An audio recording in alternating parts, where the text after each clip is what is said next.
Hello guys, നമുക്കിന്നൊരു special മുട്ടക്കറി ഉണ്ടാക്കിയാലോ. അപ്പോൾ ആദ്യം തന്നെ ഒരു പാനിൽ എണ്ണ ഒഴിച്ച് ചൂടാക്കി അതിൽ 5-6 വെളുത്തുള്ളി ഇലകൾ, 2 മുളക്, കുറച്ച് കറിവേപ്പില, ഒരു ക്യാപ്സിക്കം കുനുകുന അരിഞ്ഞത് ഇവ ഇത്രയും കൂടി ഇട്ട് വാടി വരുന്ന സമയത്ത് 2 സവാള അരിഞ്ഞതും കൂടി ആഡ് ചെയ്ത് കൊടുത്ത് നന്നായിട്ട് വഴറ്റാം. സവാള വാടി വരുമ്പോൾ അതിലേക്ക് ആവശ്യത്തിന് കുരുമുളക് പൊടിയും ഉപ്പും എന്നിവ ഇട്ട് കൊടുത്ത് അരിഞ്ഞു വെച്ച തക്കാളിയും കൂടി ഇട്ട് കൊടുത്ത് നന്നായിട്ട് മിക്സ് ചെയ്യുക. മുട്ടക്കറിയാണല്ലോ ഉണ്ടാക്കുന്നത്, അതിനാവശ്യമായ മുട്ട ഈ സമയത്ത് നമുക്ക് പുഴുങ്ങിയെടുക്കാം കേട്ടോ.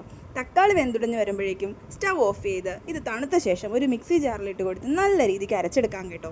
ശേഷം ഒരു പാനിൽ കുറച്ച് എണ്ണ ഒഴിച്ച് അതിലേക്ക് കടുക്, കുറച്ച് ജീരകം, കറിവേപ്പില ഇട്ട് കൊടുത്ത് അതിൻ്റെ കൂടെ അരച്ച് വെച്ച അരപ്പും കൂടി ഇട്ട് കൊടുക്കുക. എന്നിട്ട് നന്നായിട്ട് തിളച്ച് വരുന്ന സമയം ആവശ്യത്തിന് മുളക് പൊടി, മല്ലിപ്പൊടി, കുറച്ച് മഞ്ഞൾപ്പൊടിയും കൂടി ഇട്ട് കൊടുത്ത് നന്നായിട്ട് മിക്സ് ചെയ്യാം.